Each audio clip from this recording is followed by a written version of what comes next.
Hello and welcome to Chronically Overdressed. Today I'm doing something a little different. I am going to start doing a series called Fascinating Friends, where I'm introducing you to some of my friends in the vintage community who either have fascinating jobs or just really interesting stories to tell. And so today I'm going to introduce you to Divya Anatharaman. She is a taxidermist in New York City. She owns Gotham Taxidermy. Divya was an accessories designer, so she does have a background in fashion, and she's incredibly stylish and just a wonderful, wonderful soul. And I really think that everybody needs to meet her.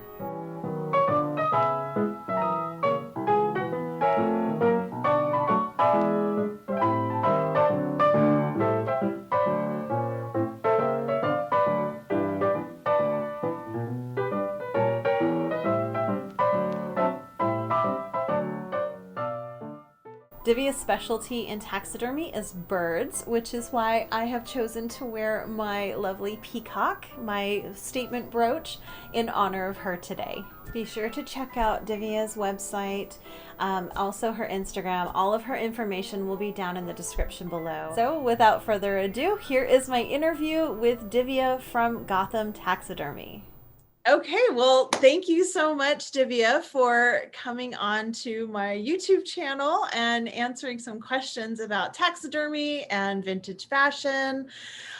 So just a little background of how we met. It was 2013, and I met you at the Philadelphia alt taxidermy competition. And if I remember correctly, you came in second prize for that one.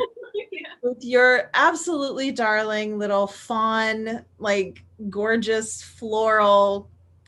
It was just magical. It was absolutely magical. So yeah, that was quite a while ago that we met. So if you are ready, I would love to start our question and answer session.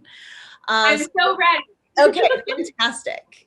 So for my first question is, how did you get started in taxidermy? So I got started in taxidermy. It kind of started when I was really young. So when I was really little, like 5 or 6 or 7, like that age, like single digits, the mid to late early single digits. Right. That's sort of when it felt like those are my first memories. Those are the first like kind of formative time that I can recall anything from. And I just loved animals. I was always like, even though I grew up in a city, I always thought animals were really cool. And at that time, my mom was a science teacher, and she taught biology, and she taught all the sciences. Yeah. And she was also going to school at the time too. She was also going to college to get her like advanced degrees. So she would also come home with like specimens and study things and stuff like that, just related to the sciences. And we didn't have a collection at home. It was all purely for her teaching. Yeah. But she had those things, and like I would also go to the museum, to our natural history museum on the free days, like, and also partly because like mom's going to school at night or on the weekends or on the side, so it was like tagging along with that. So like seeing that stuff, I was just enamored by these specimens. But then like I was like, there's so much more to them there, because they were once living beings, and someone did this. So I was like, a human did this. And so that sort of, I was just really drawn to that. And as far as like how I ended up going from like a 7-year-old getting into it now, that was like, my mom was like, you're not gonna do this in like the house and everything. So it was really until I went to college and like got a place of my own and all of that, and I started collecting books about taxidermy. I would like get little skull ID guides and look up like, what's the skull that I found when I'm hiking, or like, is it legal to pick up this roadkill? Is it not? Like, so it sort of was like a lot of self-research and being self-taught after that. And then like once people found out like, oh, this is your fun little hobby that you do, like I think people in this field find each other. Like we kind of like, it just like, there's just sort of like an attraction. Like you just end up finding people that are into this as well. And then after finding more of those people, I was like, oh, maybe this can be a career and not just a hobby. Maybe this can be something I do for a living. Yeah. And then going from, yeah, then I had my day job in fashion, and then, had this hobby I did that Wow. was at night, my nighttime hobby, my day job. Right. And then eventually seeing, sort of seeing how it could become a viable career, like that sort of is how I got into it now. Yeah, so long story, I guess. Great. Yeah. No, I love the fact that when you were a kid, because I don't even recall the first time I went to a natural history museum, but I have always been every city that I go to, I have to go to the Natural History Museum. I love seeing all of the mounts, all of the animals, and it's really interesting to me to think about a young kid seeing that, and then, like you said, realizing that someone did that, like putting those two things together. Because when you're a kid, you see these animals and you don't think about the process of how that came to be. Yeah. You just see it as an animal, and sometimes maybe kids just think that it's not real, that Yeah. it's a statue of something. But yeah, for you to have that inquisitive mind of, wow, somebody actually like created this, they made this out of an animal. That's fascinating to me, to have that put together, and then go on into your adult life. So that kind of goes into my second question of, did you teach yourself, or did you learn from somebody else? Yeah, it was definitely a mix of both. So in the beginning, I was self-taught, because I think most taxidermists, like their very first project, they might be, whether it's like a big taxidermy project, or whether it's something just like some other sort of specimen preservation thing. They're all like, we're all like sort of self-taught in the beginning, I think. And then I started going to like the alt competitions and the traditional competitions, and to meet people and to learn.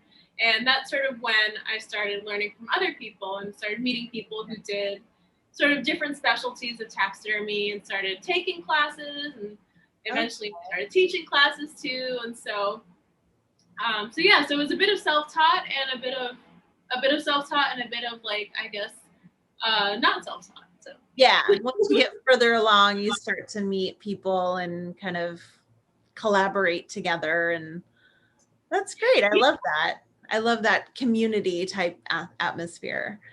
yeah, um, really cool. so is taxidermy a male dominated profession, and if so, how do you see yourself as a part of that community? Sure. So it's definitely, like, historically, it's definitely been male dominated. It's definitely like white male dominated, which is Yeah. like wild. Like, it's like, I think it's important to look at those like intersections, because like a lot of, especially now, everyone's really doing this great work of looking inwards and looking outwards and looking around them, and realizing like where we need more diversity, where we don't have enough, which is like everywhere. Yeah. So we need more inclusivity, and we need more all of that. So I think like my role in the field is kind of beyond just like interacting with these guys. It's a lot of like interacting with a lot of women too. Like, there are so many women in the field coming into it now. Like, most of my classes are women, Yeah. but like one thing that's really important is like most of my classes are getting, like, over the years, like they've become more and more diverse, and more and more, Okay. more and more representative of the city I live in, which is New York City, which is like Yeah. one of the most diverse cities in the world. Yeah. So seeing that makes me really happy, but I'm not seeing that same community reflected at the taxidermy shows I go to. There are more women, but it's like, if I'm the only woman of color in there, if I'm the only queer person in there, or like, if I'm one of a handful, like, if you're one of a handful, it still doesn't feel good. You want there to be more, you want More exactly. yeah. Yeah. Yeah, and it's like, I think my role in all of that is to sort of like not just look out for myself, but to really advocate for for other people to get into it, you know, like, so that we don't just stop at like, oh, hey, there are lots of women in it now. Like that's not enough. There needs to be a lot more inclusivity in it. There needs So to be a lot more of everybody. of everyone. Yeah, yeah. It needs to look like, you know, I think it should look like how the world looks, you know? So Absolutely. yeah, I think there's like a lot of great opportunity there. I think there's a lot of, you know, I think it can only do good for the field to make it more inclusive and more diverse. And, Yeah, I mean, you've got so many wonderful minds out there and imaginations, and you know, people from different cultures bringing in so many amazing ideas for, you know, different mounts and also different animals, working with different different types of animals. And I can only imagine that just having more of that would just make it so much better. yeah, and there's just like, I mean, like, whenever I find a historic story that's about like a historic taxidermist story, that whether it's about a woman, whether it's about a person of color, whether it's about someone who was like possibly queer but couldn't be out at that time or something, Right. like every time every time there's like a historic story about that and I read it, and if I ever share it, there's such an overwhelming response of like, oh my gosh, like I didn't know, like I can see myself, I can see, you know, and that's really powerful. That representation is so powerful. And with taxidermy too, you know, it's like there's all the different animals, there's all the different things from around the world, but there's also like the storytelling aspect of it. You know, I think Right. that 5 different people or 10 different people can mount the same bird and tell a different story with it. Absolutely. And I feel like, yeah, and I feel like there's so much like by not, you know, by not like aggressively pushing, or I don't want to say aggressively pushing, I would say like by not like actively and intentionally like making every single effort to be as inclusive as possible, I think that, you know, we're missing out on all these stories, like, you know, and who doesn't want more stories, you know, who doesn't want more I mean, I love that you're finding these stories of, you know, people of color and queer people doing this taxidermy in history, because, you know, to be the first, or to seemingly be the first person to do it is terrifying. But to hear these stories that there were other people like you that have already done it kind of opens that door a little bit of like, okay, so I'm not the first one. I'm not the one that's trailblazing here. Like, it's already been done. And I love that you are collecting these stories and sharing them with, you know, with your people, because it really is important. I mean, it's like you said, it's traditionally, I mean, all of the taxidermists that I know of in history, like you said, were all white men. But it's funny because all of the taxidermists that I know now are all women. yeah, it's incredible. I know one guy in Baltimore. But yeah, so it's already kind of changing. And then yeah, bringing in different perspectives and different people. I love that. I love that you're collecting these stories. We definitely have to somehow get those stories all together so we can see them all at one place. Yeah, for sure. that is definitely something that I'm working on doing. I love it. Yeah. Okay, so I know you have a background in fashion. So you were an accessories designer in Miami, right? No, in New York. Oh, in New York. Okay, I thought it was in so, and of course you are just incredibly stylish all the time. So how does taxidermy and your love of vintage influence each other, or do they? Oh, yeah, I think it's really interesting because like with taxidermy and fashion, I see them as two, like they're sort of all about skin, right? They're sort of all about like adornment and skin and storytelling through skin. With taxidermy, it's quite literal. Like we are taking skin and modifying it and putting it on a form and recreating an animal and telling a story about that animal through that. with fashion, I feel like we're kind of, we're putting on a second skin and telling a story about ourselves to the world or to whoever we're going to see, or whoever, or whoever is around us, whoever we're going to let in, whoever, like, whoever walks by us on the subway, like whatever that thing is. So I feel like in that way, it's really about the storytelling and about what you're projecting. And there's sort of like, that whole aspect of it. Like personally for me, like fashion is also like, if I'm not even seeing anybody, I still like want to wear something, like I still like, if I'm just sitting at home, like, yeah, I might not have on like my full, like I might not have on foundation, but like I will have eyeliner on, I will have gold earrings on, and I will have like some outfit that I like, like, and it's just what I feel good in. It's sort of like, like, I mean, sometimes like I feel like you're not immune to this at all. Like sometimes you go somewhere and they're like, people are like, you didn't have to dress up, and it's like, I didn't dress up for you. Like, I dressed up for me. Like it's what I feel good in.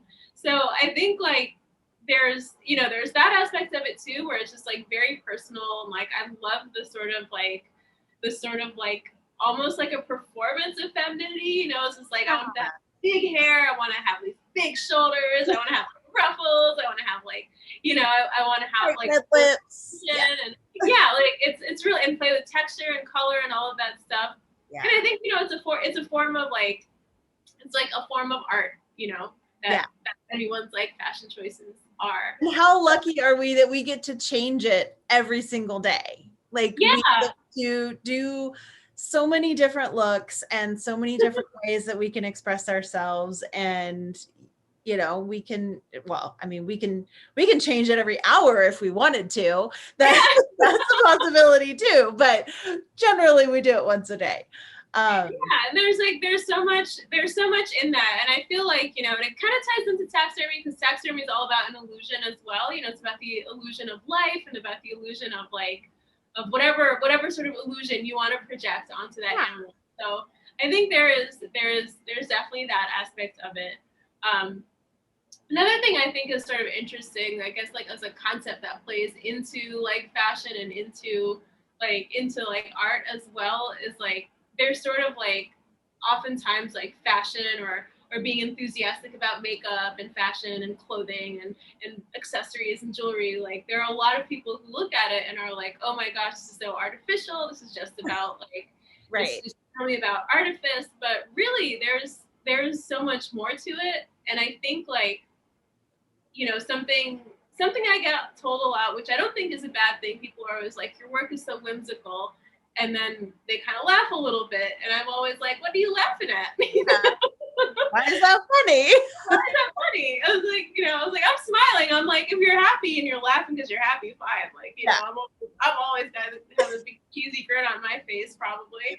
But I think like, through like kind of hearing that and through kind of just going through that and having some of those conversations, I've really learned like people are very dismissive of anything that they think is frivolous or anything they think is playful. Like they don't take it seriously.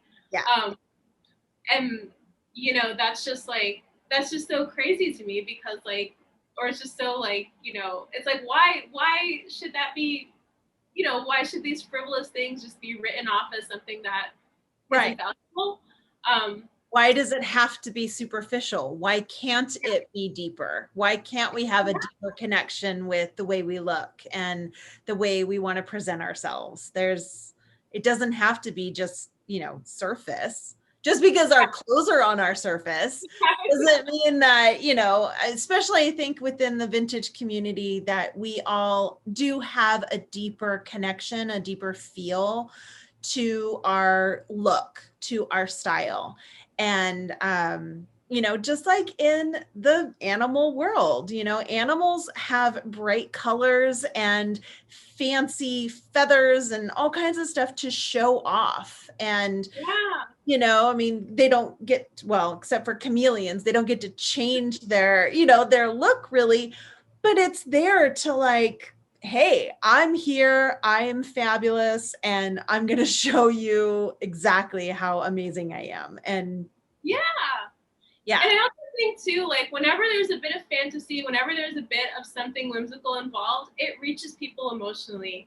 Like Yeah. there are times like I will like, you know, I'm also like kind of nerdy. I love reading like academic papers on like what bird feather structure has been discovered recently, you know, like, but no one, like the normal everyday person, if you're trying to get them a message about why birds are cool or why they should conserve wildlife, like you're going to have a lot more luck reaching them emotionally and reaching them with something that catches their eye or just speaks to them on a level that isn't purely academic. I think having that imagination and having that room for play and whimsy and wonder is so powerful. Like it's one of the most powerful things we have as people. And like, I mean, we're visual beings. To have a story that's played out for you, whether it's, you know, within a taxidermy mount, you're telling a story that way, or with your clothing, like that's important. We're very visual people. And, you know, that's, I think having that connection there of, like you said, getting deeper and having the kind of pizzazz, you know, effect going on, it does, it's striking, and it holds more memory for people when, you know, you see someone walking down the street who's just dressed either crazy or fabulous, whatever, you're going to remember that person. Yeah. That person is not out of your memory. Yeah, absolutely. That's so true. I also think of too, like I have one, like in, I think it was high school or middle school. It's like it's a blur, but I have one science professor who was like amazing. She was so gorgeous. And I was like, I paid attention in science just because of her. I was like, what shoes is she gonna wear? Like, you know, what is her lipstick color gonna be? Like, can I, can I like recreate this at home? Like stealing my mom's makeup, you know what I mean? I was like, oh my gosh, she is so cool. And I remember that teacher. She was like the Miss Frizzle of my world. If Miss Frizzle were like, she was fascinating. Yeah, she was so fascinating. And like, I was like, I remember all of this. I remember the mitochondria is the powerhouse of the cell because of her, because of that. Not, you know, like, and I think there's a beautiful, like, you know, I think there's a really beautiful, like, sort of play in how, you know, in what people will remember and pay attention to with when they're, you know, when they're presented with something memorable. I think it's cool. Absolutely. It's so fun. Okay, so how long have you been wearing vintage, and what got you started with wearing it? Man, I have been wearing vintage for a pretty long time, I think. I mean, I would say since I was like making and buying clothes. So I would say probably around like 14 or like my teen-ish years. Yeah. Yeah, around then. So like as a kid, you know, I loved fashion. I loved clothes. Like I loved anything like, you know, I loved all of that stuff. Yeah. And like there were clothes that I wanted to wear that my mom wouldn't let me wear, you know. I was like, I had a little goth phase. I had a little like, you know, sort of, it's funny seeing all the 90s stuff coming back because I'm like, oh my gosh, like I remember looking longingly at Wet Seal and wanting this outfit. But like whether it was like for money reasons or for like my parents' more conservative view on what teens should wear. Yes. Yeah, so I was like, okay, first thing I'm gonna do is get a job. Second thing I'm gonna do is buy clothes with the money I made from this job because I want to get these things. But then realizing how much stuff costs, I was like, oh wow, like, you know, the job a 14-year-old could get is like selling lemonade. I don't know, like I was gift wrapping, like, you know, not anything, you're not making real money, but I was like, oh my gosh, with my $20, I can go to this thrift store and buy this thing. And my grandma taught me how to sew.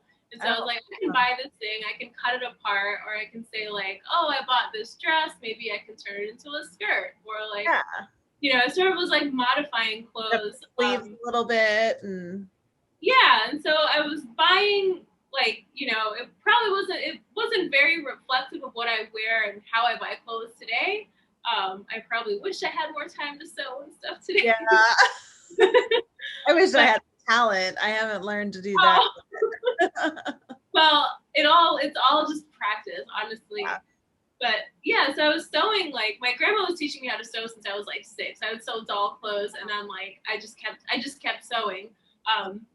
And when there was an outfit I wanted that my mom wouldn't let me have, I was like, well, what is the thrift? Like, what can I do? What can I buy at the thrift store? What can I get that's old and like modify it? Or what can I get that's old that just looks cool? And I'm like, I'm gonna wear that. Because I would look up to like, I was so into like the music and stuff my parents were listening to. I feel like it was like a decade late because right. I think it's like, when immigrants come to this country, I feel like they listen, like my parents at least listen to music from like the decade earlier. Yeah. It's different. So, but they were like, I mean, it was pretty current. I mean, they were like kind of going, like listening to Prince, and Prince had his sort of proteges with Vanity, and I was obsessed with the lingerie look, the shoulders, the leather, the lace. I was like, oh my gosh, this is so cool. So I would go to thrift stores and like look for this outfit, and it would be like just piece it together. Piecing it together, or like look. I remember even going to a thrift store and finding a fur coat that I wore it to my prom because I saw Mae West, like that big chaparral outfit, and I was like, well, I can't make that.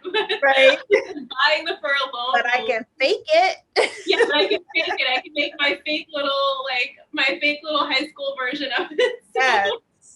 So like looking at that stuff and kind of like through piecing it together, because I wanted something beyond what was available to me is how I got into it. And I just continued to sort of have that mentality with clothing, like finding something you love and just loving there's a cool history with vintage clothing too, because someone else wore it, and like the piece has a story to tell. Sometimes you know the story, sometimes you can only imagine the story. Like, right. And there's a lot of fun to that. Yeah. And there's a lot of history in the making of it too. I mean, the making of it, the wearing of it, who wore it, who bought it, why they bought it. There's that whole aspect of it is really fascinating. And sometimes you do get to learn those stories, which is amazing. But yeah, sometimes it is fun to just make it up. Yeah, there is.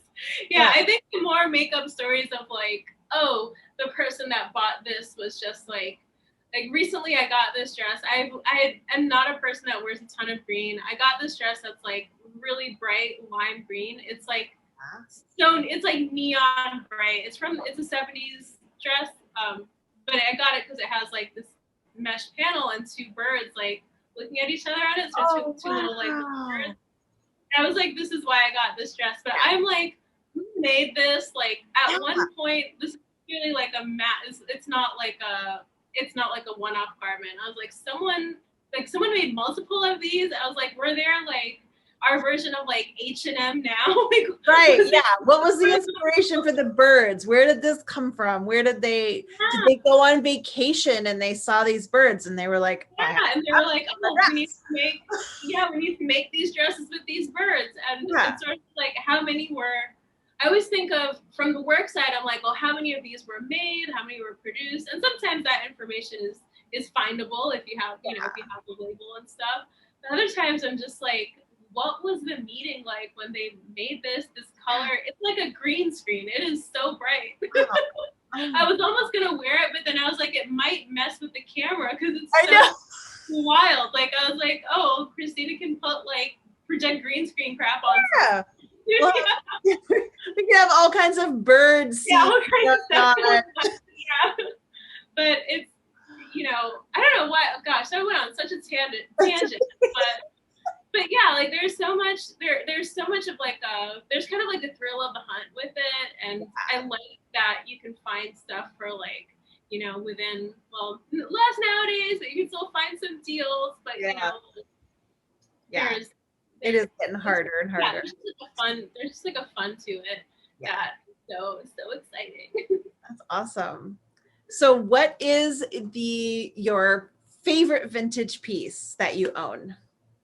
Ooh, that's gonna be a hard one. I would say probably that green dress is like my favorite recent one that I've got because it's just so like, it's just so unlike anything I would ever wear. One of my favorite things I got recently is this gray wool with like the black like flocked polka dots.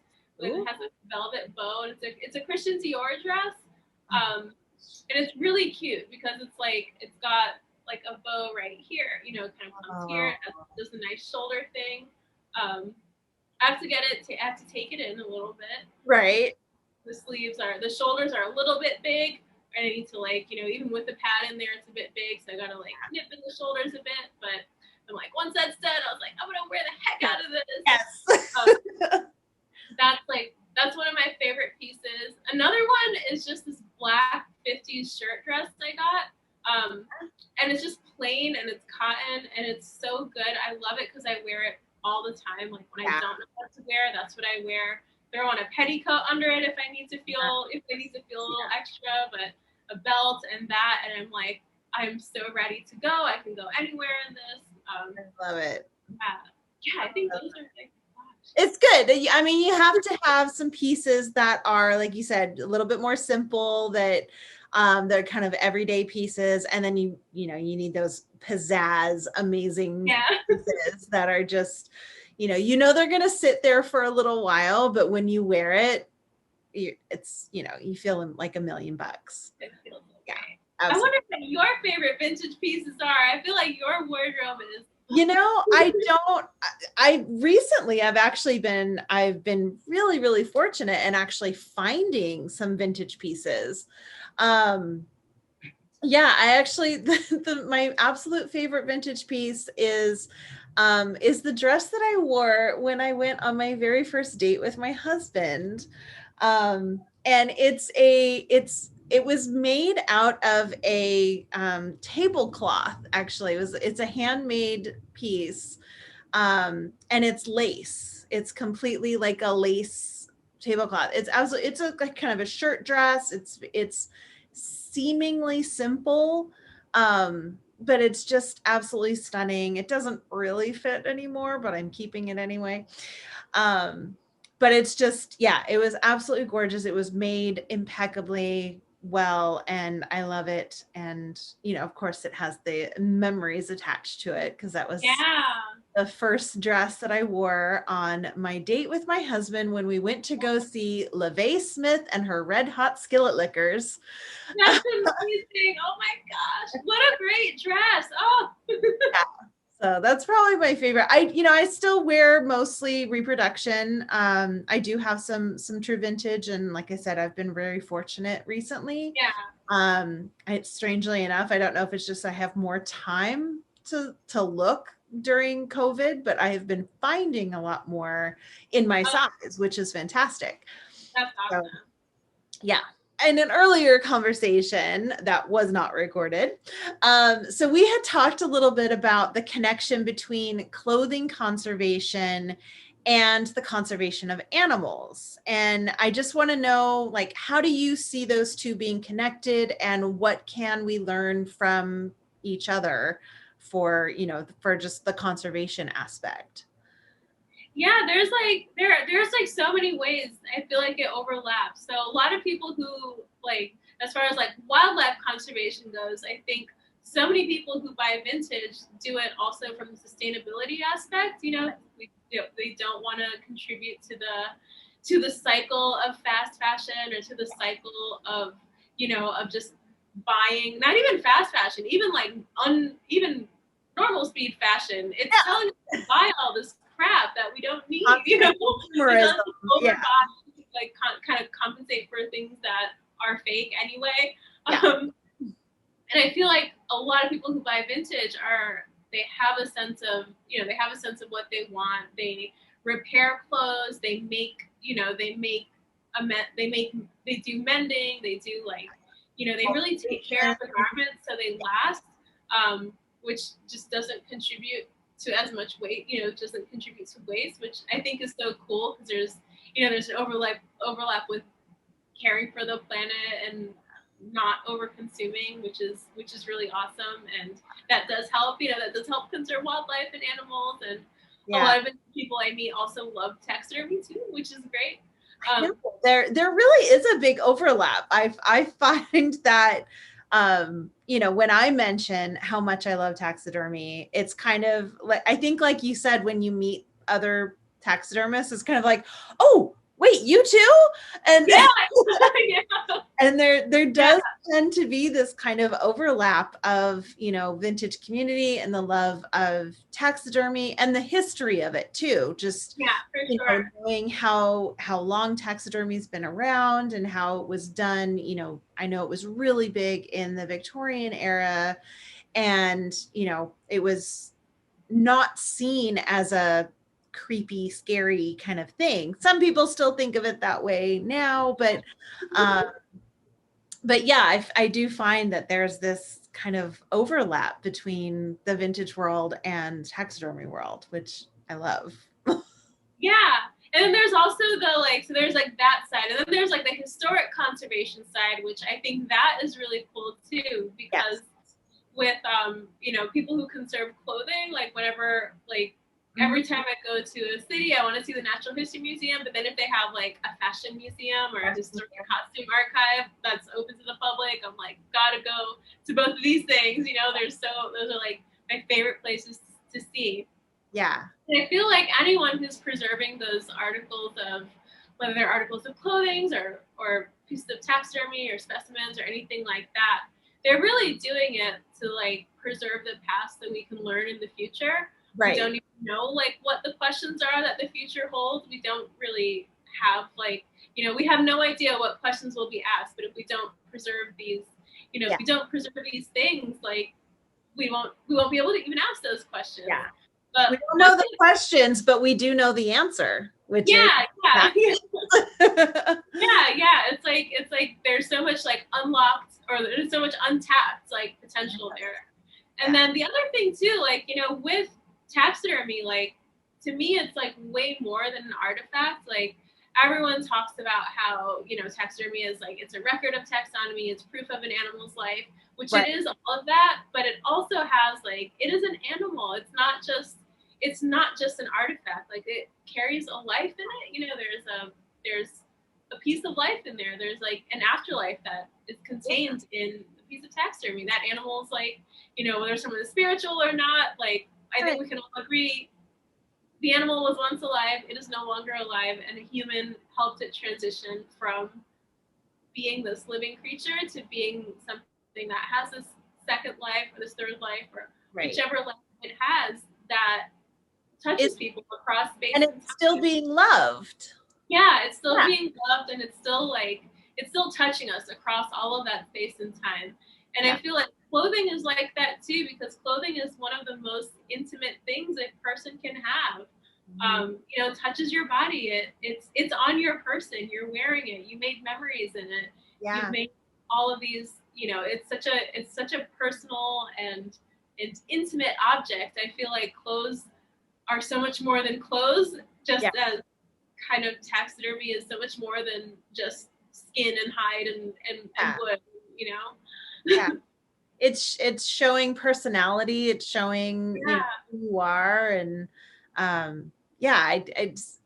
mean, until we really started to talk about it, like you kind of know in the back of your mind that they're connected in some way, or that there's some sort of you know, similarity there, but there really is. It's I don't know if I can like adequately convey the, the similarities between the two, but I think you did an amazing job, and I really appreciate that. But yeah, the conservation aspect and just the history of it, the history aspect of both clothing, fashion, and taxidermy, and just learning about animals in general is so important. The conservation aspect of it is so important on both ends. I agree. Okay, so is there an animal that you have always wanted to work on that you haven't yet? Ooh. I would say yes. There's always going to be an animal I've always wanted to work on. It's going to be a bird, because I just love birds so much. But I would say, and that answer changes all the time, depending on like what birds I'm looking at. But I think an answer that would be solid for a long time, and a specimen I'm not getting anytime soon, but maybe the future will hold it. I'd say any bird of paradise. Those birds of paradise are really beautiful. They're incredible. They're sort of their whole story of like them evolving without any predators around them, and they have these incredible displays. And how they're just like, they're called birds of paradise, just even colloquially. They are so beautiful and so incredible, and just marvels scientifically and marvels just culturally as well, just based on like the lore and everything surrounding them. So I would say yes, a bird of paradise. Always wanted to work on one. That's awesome. So, yeah. I hope you get to work on one someday. Yeah, hopefully a zoo or something somewhere will yes. announce it. Yes. Bird of paradise, come to her. Yeah. So what is your favorite taxidermy piece that you own? And then what is your favorite piece that you've done yourself? Oh, that's a good question. I think one of the favorite pieces I own is it's a fire screen. It's from the 1800s. It's a really cool it's a really cool piece. It's got like the bamboo kind of frame and glass on every side. It was later. It's sad because the piece the glass was later replaced with plexi. I'm gonna be working on restoring it. So but it has a bunch of birds, a bunch of tropical birds inside. And it's so cool because it is just, there's so much work that went into it. And I'm like, this is like a whole scene. Yeah, it's a whole scene. There's like all of these, there are like so many birds inside of it.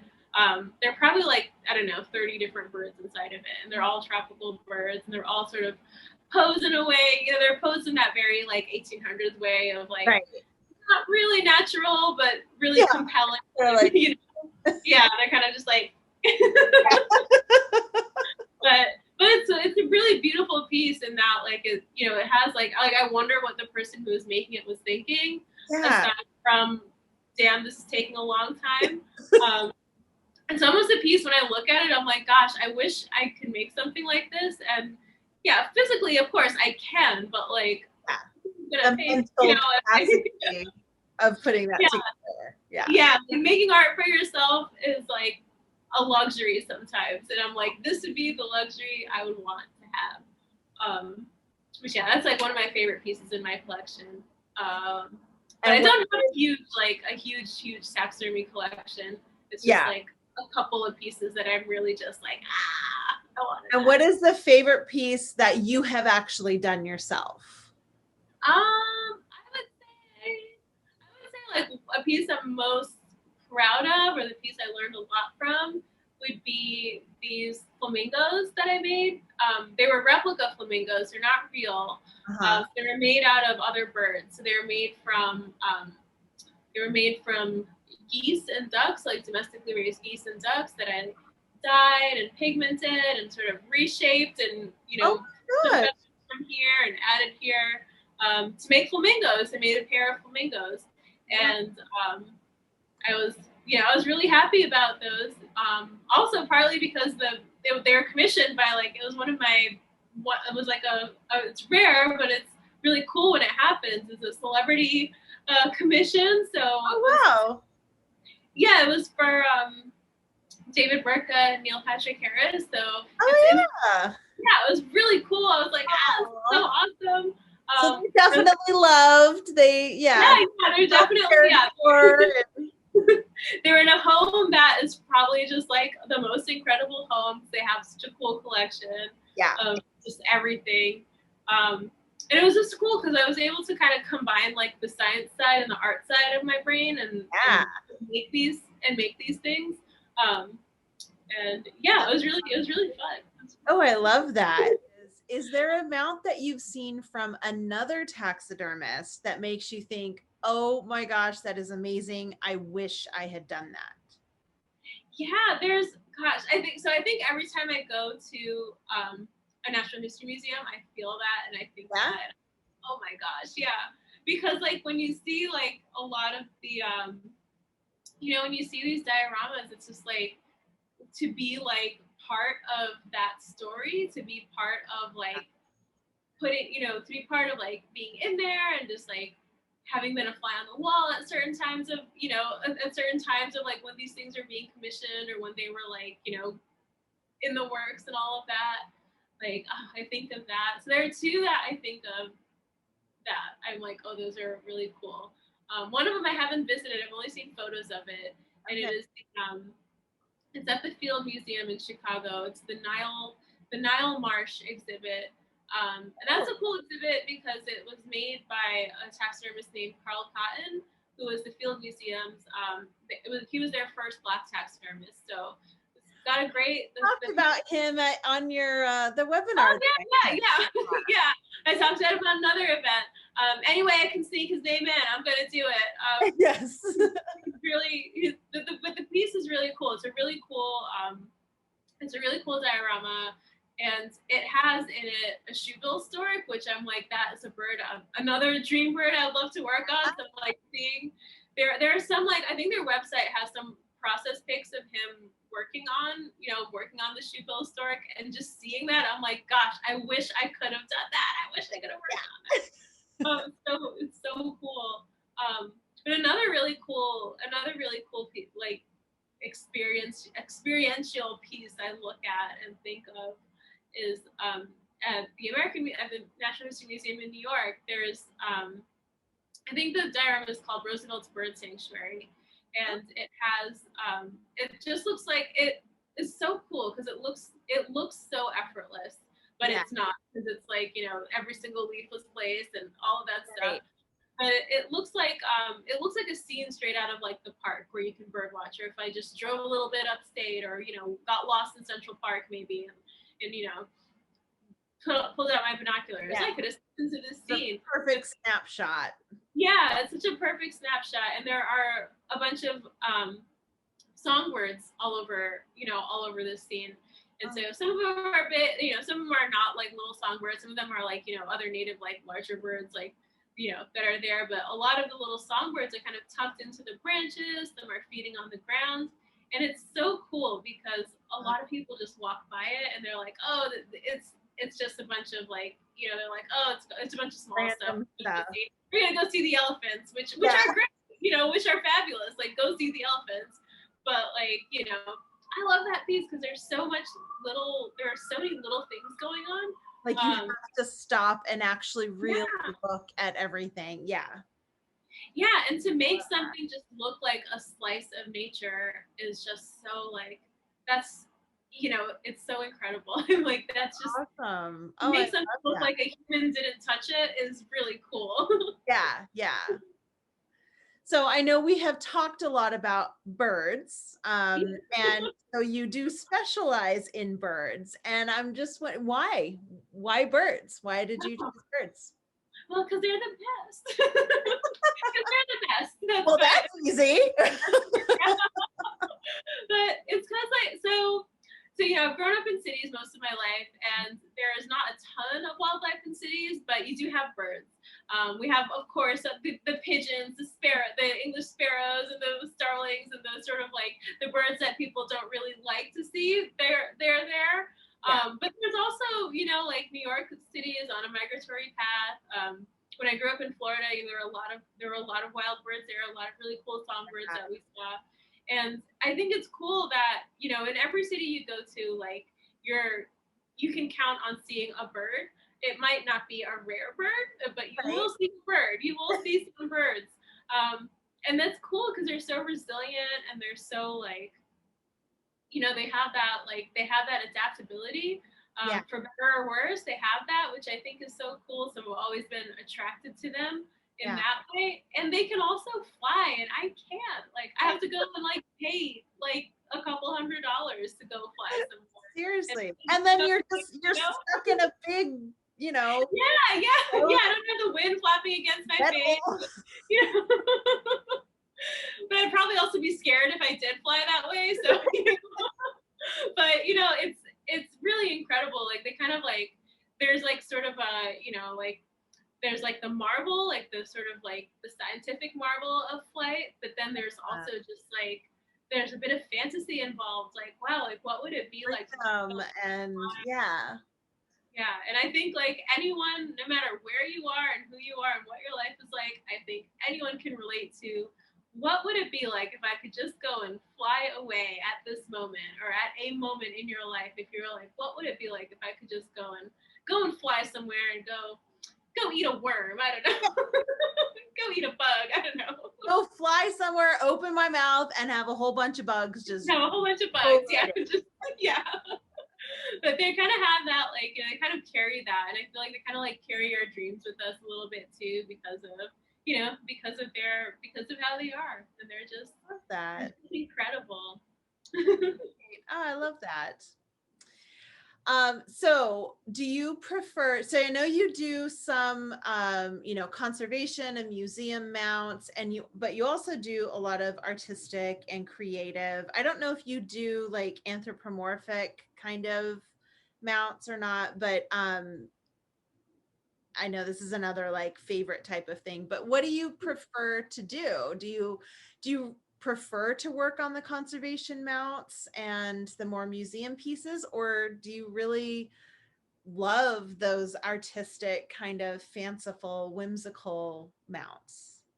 Oh, I feel like and I'm gonna say I love both. You know, I think yeah, I do. I love them both. They're both like very valuable for different reasons. I feel like the you know, the stuff that's more scientific, the stuff that's driven by more of like the scientific or purely educational side of it, it's really cool because you know you're creating something that's like got yourself in it, but it also like people might not know it has yourself in it. And Yeah. so you're kind of like creating this thing that you hope will like survive time and space and kind of last through the years and tell, you know, tell whoever sees it a story about, you know, a story about this animal, which is really cool because so much of art is about like, I think, and we were talking about before about storytelling and your own self as an artist being put into it.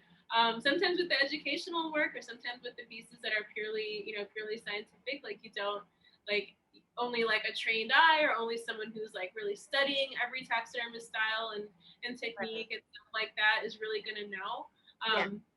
So there's sort of like a beauty in that where it's like myself is in it, but like it's not fully, myself it's not is fully on display. like fully, yeah, it's not fully on total display. But then with like the more interpretive stuff or with the stuff that I do for like private clients or stuff that I do on my own, that's really fun because there's like creativity is like fully like, you know, the creativity there is it's a different type of creativity, and you know each thing is different, and I feel like it just gets like, you know, it gets different parts of your brain going and kind of scratches a different itch.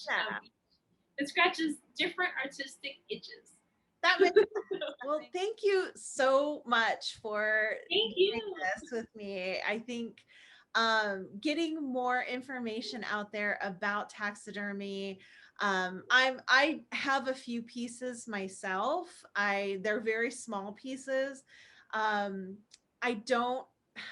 haven't lived in one place long enough. And because we do move and travel so much, I've always been afraid to get bigger pieces because I know that there's issues with, you know, with transporting taxidermy in and out of countries and states, and all that stuff.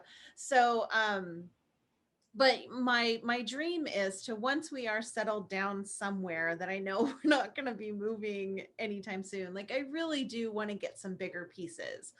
And hopefully that will be when we're in Europe and we can, I mean, I found some amazing pieces while we were there, but again, I was afraid of buying it and then, you know, having to wrap it up and ship it across the country again. Or there's so much, because of how long they've had the history of taxidermy there, and because history is just way old, like, you know, there are more antiques, there's just more stuff in general there, like there's just so much more stuff.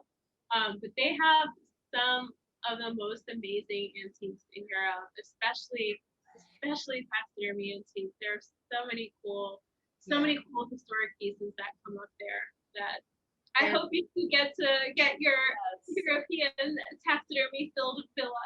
So yes. I want people to have a different, I mean, obviously the people that I know have a really open mind about taxidermy and are really happy to have it in their home, and they appreciate it and they love it.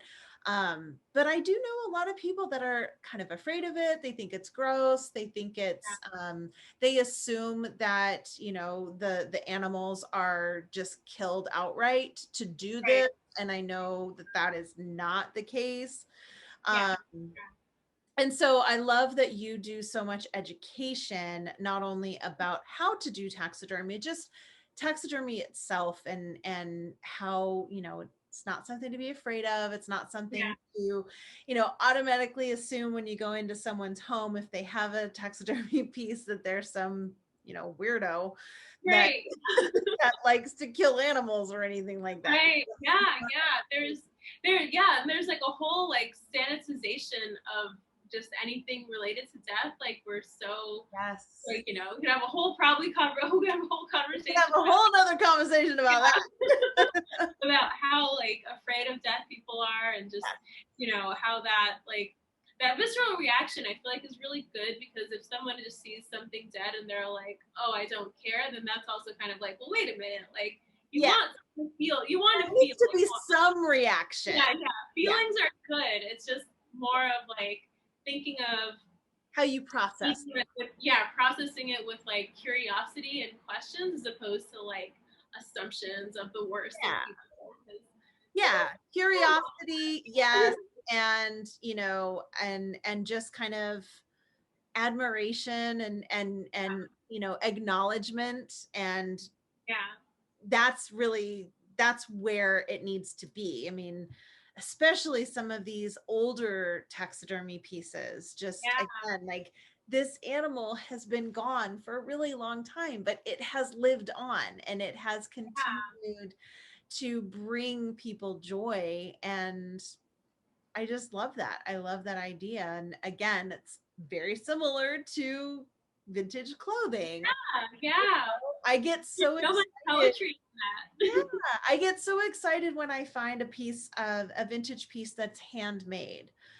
And because I think, okay, this has more love in it than, a commercial piece or anything that's been just generally manufactured. Like somebody, and I love the fact that if I can find it and it fits me, I'm like, I have this exact same measurements as, Dolores, who made this.